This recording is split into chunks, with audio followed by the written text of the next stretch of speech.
We're all born artists. The problem is to remain an artist as we grow up. That was Pablo Picasso. And I think we've got to help our kids, all high in life, not just high, but higher than high. We've got to help our kids find their passion, their art.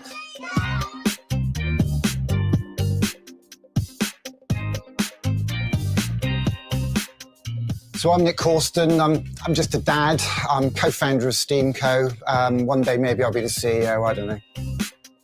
So STEAMco is a non-profit community enterprise that helps connect our kids with their art and our communities with their schools by running creativity days. And we want to get the whole community involved. We want people who've had kids, not had kids, got kids, whatever, to come and work with us to help us run these days.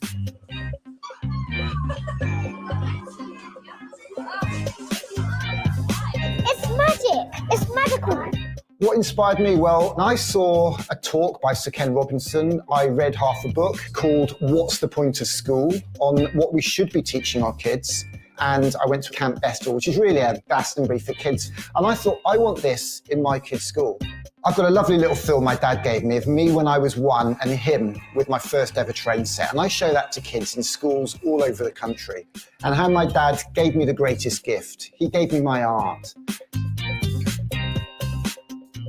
Because art is what we call it when what we do might connect us to somebody else. So art could be painting, it could be photography, it could be cooking, it could be coding, it could be dancing, it could be design, it could be DJing, it could be robots, it could be rockets. The fun, the excitement that we have making and firing rockets in schools is to be seen, to be believed. This is the best day of my life. This truck contains everything you need to run a creativity festival in a primary school. 30 coding kits with the BBC Microbit. We've got rocket making kits. We do cardboard challenge. We can do the egg drop. We've got a t-shirt printing machine so we can print I Love Art t-shirts. So the kids design their own logo, take a selfie. We've had thousands of posters of those done. That's with JR, French street artist JR. So we've got communities all over the country designing I Love Art logos, taking photos, and we sent them off to JR, and he's printed 1,000 of these off for us, which we're fly posting all over the country. So in lockdown, we got an Arts Council grant and we built a green screen TV studio. We've been live streaming events all summer. We did a 3-day Glastonbury event where we built a half-sized pyramid stage from cardboard and code and ran 3-day events. We had Martin and Gary Kemp. We had Glenn Matlock from the Sex Pistols on stage alongside community artists, dads and their kids. And we had a young lad from Leeds called Lenny who played his piano on stage, all virtual. And that's what we want to do. Lockdown's not going to lift in a hurry. And we're running festivals from a spare bedroom here in Paddington. But we need people involved. We want people to collaborate for creativity. I think they're doing fantastic work to STEAMco. For me, collaboration is everything. Elton John gave me the greatest gift. Actually, he made a film, I don't know if you saw it, with John Lewis, where basically he tells the story of how he was given a piano as a kid and worked hard and made literally $1 million. I saw that film, ripped it off, put our own subtitles on it, and Elton John retweeted it. It had 50,000 views in an hour, and I went on a 2-week UK tour from Cornwall all the way to Carlisle, showing that film, showing my train set film, talking to kids about art and creativity, letting off rockets, and inspiring schools across the country in our 12 days of Creative Christmas tour. You've inspired one little boy in particular, a very quiet boy, and as that rocket shot into the air, we heard the words blast off come out of his mouth. Innovation, technology, and dreams rocketing up to the sky. The state education system, we have a lot of people feel it's been narrowed and narrowed and narrowed, focusing on teaching and testing of highly academic subjects, which are important, which are right for some kids, but it's not for everybody. And some kids come out of the education system literally broken. 9 out of 10 schools in Britain have reported cutting the arts in some way or another, which is a real tragedy. And we're going to lose that cutting-edge creativity that made Britain so famous. Creativity is Great Britain, after all. The ideal future for me would be a whole load of these trucks on the road with passionate, enthusiastic, committed, creative people, helping connect kids with their art and communities with their schools all the way across the UK. As Albert Einstein said, imagination can take us anywhere.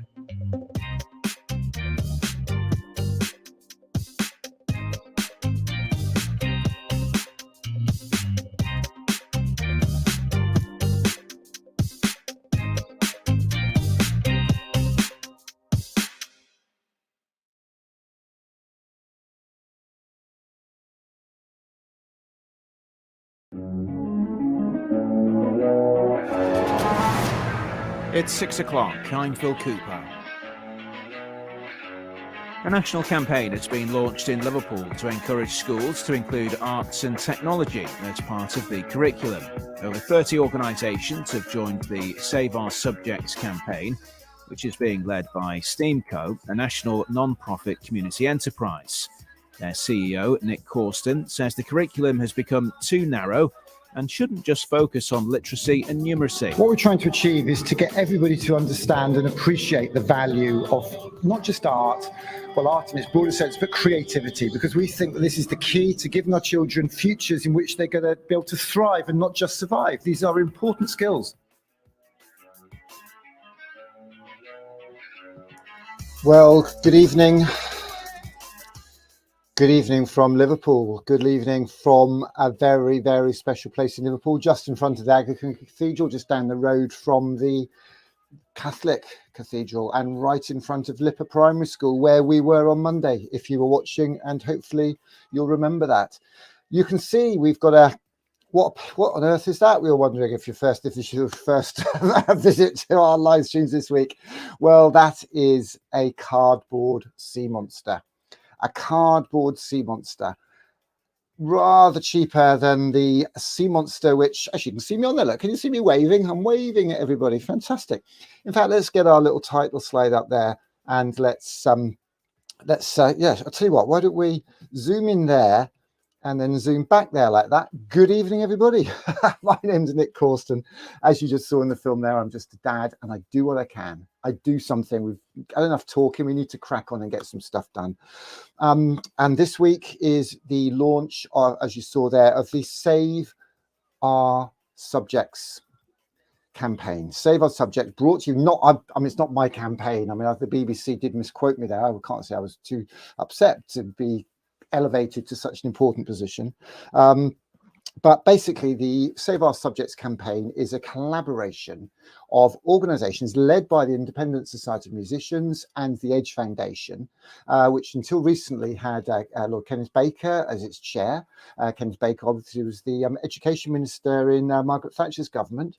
So it's particularly great that he's realised the importance of giving kids the best chance in life through education and vocational education, giving them skills that they can use to thrive, as you heard there, and not just survive. So we're delighted to be supported by the Edge Foundation to collaborate with them on this project, as well as all the teaching unions, the National Education Union, Association of School and College Leaders, as well as a number of other organisations, the RSA, the Royal Society of Arts, and the Royal Opera House, among many more. I'm not going to list them because there are 30. You have to look it up. Go to Save Our Subjects, the website for that, hashtag Save Our Subjects.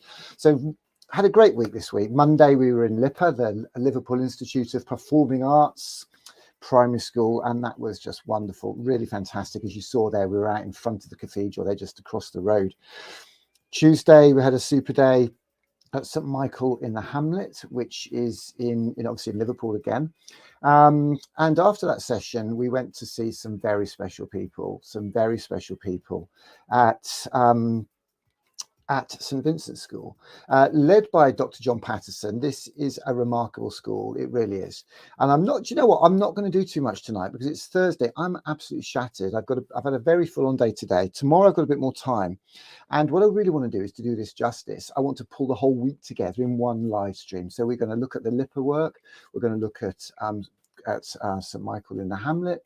Yesterday we were at Croxteth Primary School, where they had a confetti explosion of wonder to celebrate the vision and values of that school, which are very much aligned around creativity and giving their children the best start in life, as any other school would want, I'm sure. But what I would like to do now is to cut to a moment with Dr. John Patterson and 4 of his young students, young people in his care there. We're going to hear tonight from Emily. Emily Garner is a very talented young lady, beautiful voice, as you're about to hear. And she's going to set the scene singing Amazing Grace by John Newton, that classic song. And I don't know about you, all this decolonisation, this, that and the other, which is very important that we understand and don't neglect our past, particularly at the exclusion of other people's backgrounds, cultures and history. But this song by John Newton, I had a quick look. I didn't realize John Newton once was the captain of a slave ship and then was active in the abolition campaigns. He was actually enslaved himself. I don't know the details to say if he was a good or bad guy, so please don't start trolling me on Twitter or anything, because I'm just doing my best to try to capture the message here. But Emily is going to capture the fact that St. Vincent's have a creative vision. Emily is going to be going and singing and taking a project called the Magic Bench, which we're going to hear about probably tomorrow, actually. She's going to take that to Olney and Milton Keynes, to the St. Peter and St. Paul's Church, where Newton actually preached. Because this is the year, the anniversary of Amazing Grace, the 250th anniversary of this song, which is rooted in that awful slavery trade, the awful trade that Liverpool and many other cities and many people and places were so ingrained in. And I'm going to be so careful to get involved in this. We can't rewrite history. We can remember it. We can acknowledge the disservice that was done to many, many people. But what a beautiful song. I remember Lemon Cisse on his Desert Island Discs. That was one of his favourite songs of the Coldstream Guards, of all things. And Lemon Cisse is better qualified than I to talk about colonisation and decolonisation and the implications of that. So Emily's going to be singing that in just a moment. And it's also worth noting that St. Vincent is a school for young people who are visually impaired and young people with other needs that are slightly different to mine or yours, possibly. And it's worth noting that St. Vincent's is the first school in the world for blind people. And that's what we're talking about here. We're talking about culture and history on many facets that come from many fronts. So I'd like to cut now to Emily and the guys there at the school. Let's see if we can get them up on the screen. Oh, we don't want that one. What are we doing? No, we want this one. Oh, where am I going? I'll tell you what, I've got to get that going. Liverpool leader makes a shock decision. I think we'll save that for Friday. That's Mr. Heaton down at Florence Merley. I love the little session I had with him. I don't think we need any shock decisions. Now, I must stress, one thing I have to say is STEAMco is in the business of championing, inspiring, and actioning creativity. We're not party political in any shape or form. We were grateful for Matt Hancock's support when he was culture minister. We pay his wages as taxpayers. We expect him to support us as culture minister. We've had support of Sharon Hodgkinson, the Labour MP for Sunderland, who's been fantastic. Karen Buck, my own MP near where I live in Paddington, has been very supportive and sponsored an event we held in Parliament. But we will call policy. Any government that comes up with policies that affects young people, creativity, and our communities will call it out, because that's what we're about. And in fact, the Save Our Schools campaign doesn't pretend to be party political, but one of the action points in their campaign is to call this government to account because they promised a pupil premium for creativity, a creativity pupil premium, so that young people who don't have access to cultural experiences and music lessons, even musical instruments in their home setting because they simply can't afford it, the Conservative government had a policy in their manifesto that they were voted into government on, that Rishi Sunak cut back from, I think, 120 million to 90 million as part of his role as the Chancellor, yet as Prime Minister still has not enacted. And that's one of the action points that this collaboration, this campaign, the hashtag Save Our Subjects campaign is adamant about. So please don't give me any stick, because this is not party political. So let's cut to Dr. Patterson there at St. Vincent's from our little session. And I hope you enjoy this, because frankly, if you don't, I don't know what's wrong with you. This is beautiful. Singing over to Maggie Mays, then this man is going to give you a present, which is a packet of seeds of hope that we gave to the Queen, to the Pope. We took it to COP26. Yeah, we took it to COP26, but then In Glasgow? yeah, we were there. Wow. He was there. Well, he did. Then what we're going to do is we're going to give you our project, because our children are creative climate leaders for Let's Go Zero. Wow. Oh, And yes. then this is the Magic Bench, which is literacy, which is on our website, which we're going to gift to you to give to schools, which is very clever.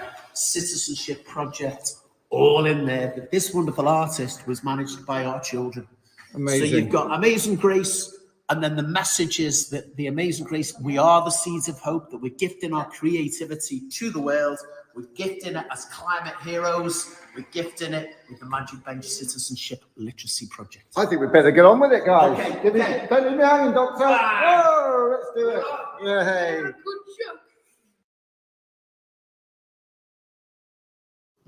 Took me a couple of minutes to set the gear up. So, what's your name, young lady? My name's Emily. And what are you going to do for us today? So I am going to talk about our creativity here at school and how we can bring that to a performance in music in June at Olney, where we can also share the story of the Magic Bench, which 2 of my peers at school are going to talk about. And now I'm going to sing you a song. Fantastic. Well, take it away. Thank you very much. Amazing grace, how sweet the sound that saved a wretch like me. I once was lost, but now I'm found. Was blind, but now I see. Beautiful. You know so. Wow, how incredible was that? I don't know if you've got any comments out there. I don't know how many viewers we've got, actually. I should probably have a little look. This is all very last minute. We didn't expect too many people in tonight, but come on, let's get a message in the box. Let's get some messages in the box, because Emily will be at home with this, possibly on the laptop, listening to this. Obviously, she doesn't have that opportunity to see it. I'm sure there'll be somebody at home with her, telling her what the messages are there. So why doesn't somebody type a message in and send some support? And if you haven't and you're not here, then that's totally fine. We know that obviously people are very busy, and maybe the technology doesn't work anyway, but I just want to say that this is one of the most beautiful performances I think I've ever seen. I mean, Emily did us proud there. Absolutely fantastic. So type a little message in the box if you are there. You just go on to, if you're on Twitter or Facebook or YouTube, type a little message in and we can pop it up on the screen. I'll show you how it works actually. So if I say, what did you think? I type that into my computer there, and I better get rid of my typos. Let's get rid of the old typos. I do need to learn to type before I give this gig up. So let's type a message in the box. You should see that on the platform you're on, but then I can click the button and pull it up on the screen. So if some of you out there want to pop a little message in there, then you can just click on that and come on live on the system. But tomorrow we'll be doing a lot more for this. We'll show the other 2 sessions, these sessions from Abian Farouk and Anthony Madden. But that's really all I wanted to do. I just wanted to give you a little teaser, because I think we need to do this justice. I think we need to get an audience together and celebrate what we've achieved in Liverpool this week. Liverpool Institute of Performing Arts on Monday, St Michael in the Hamlet Tuesday, and yesterday Croxteth Primary in West Derby, and today St Vincent's. But tomorrow I think we need to pull it all together, because it's been such a rush. We haven't been able to do them all totally justice. I also went down to the studio school and had a fantastic conversation there with Enda Carey, who was talking about how education might need to change as we move forward, echoing the words of the then Culture Minister, now the Minister of Science, Technology and Innovation, Michelle Donnellan, who the other week said that Britain is the leader in artificial intelligence. Well, I'd like to know how you qualify that. We'll have to have a look into that. But she then said rather nonchalantly that we have a skills shortage in technology that represents a cost to UK GDP of £150 billion. That is a hashtag tech skills crisis. Today, or I think it was yesterday now, actually, The Guardian ran an article citing what they called a hashtag creativity crisis. And if you search that hashtag on Twitter, you'll find that somebody's been using that rather a lot for the last 6 years, and that's Steamco, because we've been calling a creativity crisis ever since education was changed, reformed, or whatever you want to call it, by Michael Gove and Dominic Cummings, where they narrowed the curriculum and put measures in place such as the EBAC and Progress 8, which have forced head teachers, or certainly encouraged them, to prioritise subjects. And the impact of that has been that that's happened at the expense of the arts. And that is why the Save Our Subjects campaign is here. And that's why we are proud and pleased to support the Save Our Subjects campaign, because we believe this is absolutely critical that we address this, both for the economy, but for people's well-being and for the benefit of our communities as well. It's about all those things. Now, you might be wondering what on earth we are doing on a cardboard oil rig here in the middle of Liverpool city centre for our live stream tonight. And basically, that's all comes from the fact that the government had £120 million for a national festival of creativity. Sea Monster was just one of those projects. It was a £10 million, although I've heard much larger figures, and the audit office will be revealing that very, very soon, we hope. So basically, what I'd like to do is just finish off now with a little film about Sea Monster and give you an idea about what this is all about and how we at Steamco were funded by the Department of Culture, the Unboxed Festival. We were very grateful for some community funds to take community trips from across parts of the country, from Notting Hill, from the Grenfell Tower Estate, from Cardiff, from Newport, from Bristol, from Gloucester and Cornwall, to see the Sea Monster. And I'd like you to see this film because I'd like you to see how we were asked by those communities to save it, because they thought it was just wrong, that Sea Monster be cut up, literally scrapped after just 8 weeks. A £10 million artwork, an oil rig with plants, with shrubs, with trees, with solar panels, with a waterfall, with a wind and rain simulation, scrapped, literally being cut up after just 8 weeks. So enjoy this film. We'll be back tomorrow for our compendium, if you like, a little bit more from St Vincent's, and looking at LIPA, Liverpool Institute of Performing Arts Primary, the work that we did with Croxteth Primary yesterday, and St Michael in the Hamlet, and the Studio School. A really broad and representative view of what's going on in some fantastic schools in Liverpool, the birthplace to many of a creativity revolution already, with the birth of Ken Dodd and the Beatles, of course, and Sir Ken Robinson, as well as all the other stuff. It's such a hotbed, and it's great to be back in the city. So I do hope you enjoy this film. This is our Save Sea Monster film, and the sort of antics that we got up to as art and community activists. Enjoy, and thanks for joining us tonight. It started as an idea to tell stories about the weather, reuse. I distinctly remember the question, do you think we can get hold of a rig? It's big, it's brave, it's optimistic. No one's geared towards doing this, despite what everyone talks about in terms of reuse. We'd be the first people in the world to have done this. It was like a red rag to a bull, basically. You like it? I do. I don't think they should cut it up. They should put it somewhere else and let somebody else have move around the country. Organisers of the Sea Monster say 500,000 people visited the attraction on Weston-super-Mare's seafront. After delays getting it ready, the repurposed North Sea gas rig was open to the public for 2 months before closing its doors on Sunday. Parts have already been removed, although a petition to keep it in place for longer has this afternoon been taken to Parliament. I think it's disgusting they're getting rid of it. It's an attraction. There's thousands of people come to see it. It's bringing people into Weston. What's the matter? What are they thinking? Having seen this on BBC television earlier in the year, I live on the East Coast. I've come all the way here to see this fantastic Sea Monster. What a great piece of artwork. To look at the queues of people that are trying to get in. Why take it? Why disassemble it tomorrow? Why break it up? Why not keep it here for the rest of the year until something else is arranged to go there? There's a lot of money that's cost to have that. It's brilliant. This is our petition for Michelle Donnellan, the Culture Minister here at the Department of Digital, Culture, Media and Sport in London, to save Sea Monster. A stay of execution for this fantastic art project that could be a beacon for the creativity revolution that our children, our communities and our country so desperately need. I'm going to hand it in now. That is Nick Corsten. He's full of... It's 6 o'clock. I'm Phil Cooper. A national campaign has been launched in Liverpool to encourage schools to include arts and technology as part of the curriculum.